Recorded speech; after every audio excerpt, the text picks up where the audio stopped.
কুমিল্লা মানেই খাদি আর রসমালাইয়ের শহর, কিন্তু আপনি যদি কুমিল্লার পর্যটন কেন্দ্রগুলোতে যেতে চান, তবে আপনাকে স্বাগতম জানাবে এই লালমাই গোল চত্বর।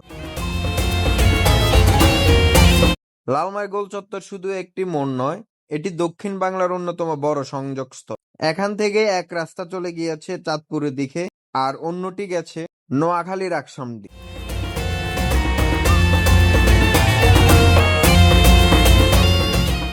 লালমাইয়ের এই এলাকাটি কিন্তু ঐতিহ্যের ঘেরা। সামনে ময়নামতি জাদুঘর আর শালবন বিহার। তাই কুমিল্লা প্রকৃত রূপ দেখতে হলে এই চত্বরটি আপনার ভ্রমণ তালিকার শুরুতেই থাকে।